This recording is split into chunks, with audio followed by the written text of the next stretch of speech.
اردو خبر کے معزز دوستوں، میں ہوں ماجد ملک اور آپ تمام دیکھنے اور سننے والوں کو السلام علیکم۔ ناظرین گرامی، اسلامی تاریخ میں ایسے کئی بہادر اور جرأت مند افراد گزرے ہیں جنہوں نے اپنی قابلیت اور ذہانت کے ساتھ مسلمانوں کو کئی جنگوں میں فاتح بنایا۔ ان افراد کا نام آج بھی تاریخ میں سنہرے حروف کے ساتھ لکھا جاتا ہے، مگر تاریخ میں کچھ ایسے گمنام افراد بھی اپنا وجود رکھتے ہیں جنہوں نے اپنی ساری زندگی اسلام کی فلاح و بہبود کے لیے لڑتے ہوئے گزار دی، مگر اسلامی تاریخ میں ان کا ذکر کم ملتا ہے۔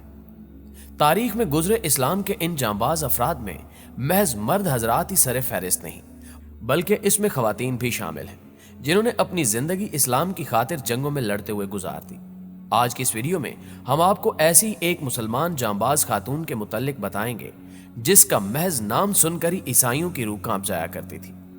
اس خاتون نے کون کون سے کارنامے سر انجام دیے اور تاریخ اس کے بارے میں کیا کہتی ہے، یہ جاننے سے قبل چینل پر نئے شامل ہونے والے دوستوں سے گزارش ہے کہ پہلے ہمارے چینل کو سبسکرائب کرتے ہوئے ساتھ موجود گھنٹی کے بٹن کو بھی دبا دیں تاکہ آنے والی ہر ویڈیو کی نوٹیفیکیشن باقاعدگی کے ساتھ آپ تک پہنچتی رہے۔ تو آئیے چل کر موضوع کا آغاز کرتے ہیں۔ محترم ناظرین، اسلام کی اس جانباز خاتون کے متعلق بات کرنے سے قبل ہم امریکہ کے ٹی وی چینل پر نشر کیے گئے مشہور زمانہ ڈرامے گیم آف تھرونز کی بات کرتے ہیں۔ اس ڈرامے کو تاریخ میں سب سے زیادہ ریکارڈ کمائی کرنے والی ٹیلی فلم تصور کیا جاتا تھا، مگر اب ارطغرل غازی ڈرامے نے اس کے تمام تر ریکارڈز توڑ دیے ہیں۔ لیکن ہمارا موضوع بحث گیم آف تھرونز میں دکھائی جانے والی ڈریگنز کی ملکہ یعنی ڈینیریس ٹارگیرین ہے۔ اس ڈرامے کی مرکزی کردار ڈینیریس ٹارگیرین ایک نہایت خوبصورت اور ذہین ملکہ ہے۔ اس کے پاس اپنے پالتو ڈریگن ہونے کی وجہ سے اس ملکہ کو ڈریگن کوئین کے لقب سے بھی پکارا جاتا ہے۔ ڈرامے میں دکھایا گیا ہے کہ جب ڈینیریس پیدا ہوتی ہے تو اس کے آباء و اجداد کی حکومت ان سے چھین لی جاتی ہے، جس وجہ سے ڈینیریس کا بچپن دوسروں کی ٹھوکروں اور احسانات کے بھنور میں پھنس کر رہ جاتا ہے۔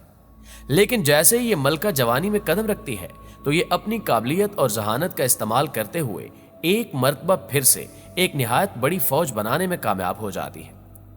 اس کی یہ فوج اس قدر طاقتور ہوتی ہے کہ اس کا مقابلہ کرنا کسی بھی ریاست کے بس کی بات نہیں ہوتی،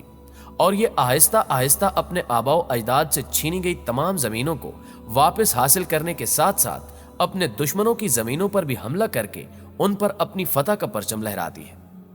معزز دوستو، شاید آپ کے ذہن میں یہ سوال آ رہا ہو کہ آخر ہم مسلمانوں کی اس جانباز خاتون کو چھوڑ کر ڈینیریس کے بارے میں بات کیوں کر رہے ہیں؟